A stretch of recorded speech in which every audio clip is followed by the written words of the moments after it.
السلام عليكم ورحمة الله وبركاته. ازيكم يا اخواتي، عاملين ايه؟ النهارده جايب لكم فيديو جديد ازاي تضيف كذا حافظة بكذا لون بكذا الشكل بتاعه اهو. سيمات الحافظة الايموجي، اول حاجة الطريقة دي بتاعت احمد حديدة. تمام. انا بنزلها عادي على القناة بتاعتي عشان هي اتنست من عنده، لكن انا بفكركم بيها اهي. نغير كذا شكل الحافظة، نغير كذا ايموجي، وبرضك الاختصارات بتاعت الحروف. تمام. اول حاجة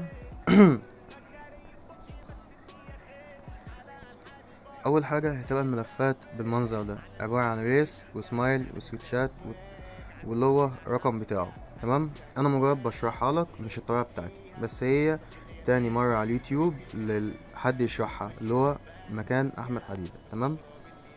تعال نثبت الكيبورد بتاعي تاني عشان انا مفعل السويتشات وكده. هنمشي مع بعض خطوه بخطوه. تمام. صلي على حبيبك النبي، ومتنساش تفعل زر الجرس واللايك الجميل بتاعك. اول حاجه الاي بي كي بتاعك. تمام. اهو.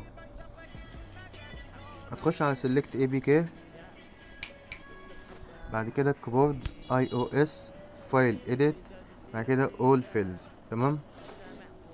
تاني حاجة هتخش على الفايلز الملفات، هيحمل عادي خالص زي ما انت شايف كده.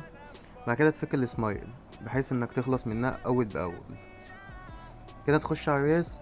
لو انت بتضيف في الملفات الكيبورد الجديد تمام، ما بتضيفش بتعمل درامبل فيرجن واحد. انا هضيف درامبل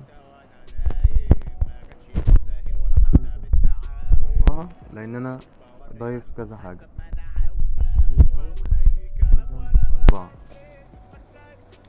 تيجي هنا تعمل عند المربع ده وتعمل ريبليس اهي تحت خالص، اللي هو تبديل يعني. ملفاتها تبقى بالمنظر ده، اسم ده تغيير شكل الحافظة erase درامبل. تخش على الفونت، تعمل اضافة اهو، وتضيف الخط نفسه. تخش على layout اوت. تمام. هتضيف layout اوت اللي هو واحد واحد اهو، layout اوت اتنين، layout اوت تلاتة، أربعة، خمسة، واخر واحد ستة. تمام.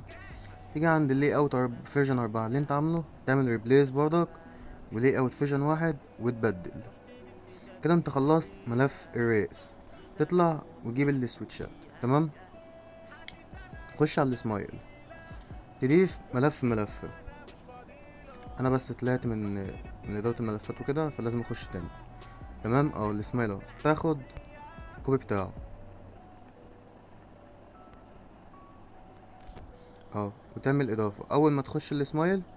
تمام. اهو اول ما تخش السمايل تعمل اضافه ملف. تمام. اهو انا دلوقتي ضفت اول ملف، تاني ملف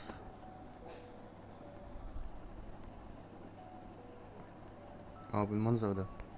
زي ما انا عامل اعمل زي بالظبط، ما تتسرعش وما تقدمش الفيديو لان الفيديو مهم.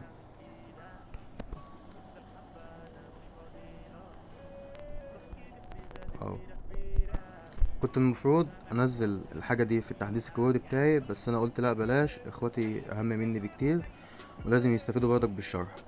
ولو عجبك الشرح بتاعي عرفني في الكومنتات عشان انزل لك ازاي تضيف كذا وجهه في الكيبورد نفسه، اللي هو 4 وجهات 5 وجهات 6 وجهات اللي انت عايزه. اول حاجه احنا نخش على كوم وضيف الملف ده، تطلع بقى. تمام. تعمل ايه؟ تضيف ملف زي ما انت عملته، احمد تولز او، بعد كده احمد اكس او، بعد كده الليجل زي ما انا قلت لك بالظبط اهو. تمام. بعد كده تخش على كوم احمد تشينج اهو.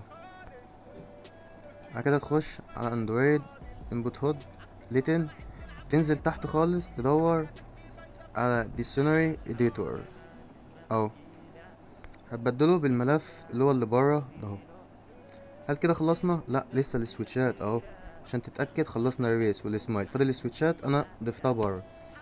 السويتشات اهو هتاخدها كلها كوبي. طب هنضيفها فين يا عم سولدر؟ اهو تخش معايا erase تحت خالص XML تحت خالص في ملف بريفس. تمام. بعد كده هتعمل ايه؟ هتيجي هنا عند سطر 4 اللي هو production setting، تمام. برودكشن سيتنج ده اهو تعمل كده نسخ. طب كده يا اسطى هو ظاهر بالاصفر ليه؟ اطلع وخش تاني اهو، هتلاقيه مندمج مع الملفات. تمام. في حاجه غلط عندك هنشوف اهو، نعمل بيلد. هو كده بيحمل معانا واحده بواحده. صلي على حبيبك النبي، منتنساش تفعل زر الجارد. دلوقتي هو ظهر عندنا اخطاء، هنعمل ايه؟ هتظهر تحت خالص في اللي هو فاكس، تعمل كده وتعمل وركينج لوحدها. بعد كده كومبوس اللي هو تحميل. تمام. وهنشوف هو ظهر اي اخطاء ولا لأ. زي ما انا معاك واحده بواحده، ولا مساعد فيديو ولا اي حاجه. هل دلوقتي في اخطاء؟ لا. يبقى خلاص نعمل انستل، تثبيت على طول. ده كيبورد انا كنت منزله على اليوتيوب، فانا ضفت الحاجه دي لان انا معيش كيبوردات وكده الا ده. تمام.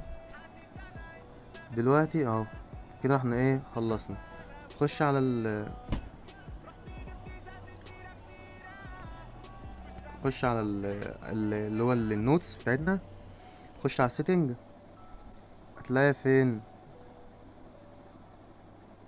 اهو، انا ضايفه فوق هنا اهو، سمات الحفظ. انا بس ضايفه لك في اي حته، مش لازم يعني، ممكن تضيفها اللي هو فوق، ممكن تضيفها جوه الملفات وبراحتك. تمام. اول حاجه اهو دي الحافظه بتاعتي اهي. تمام.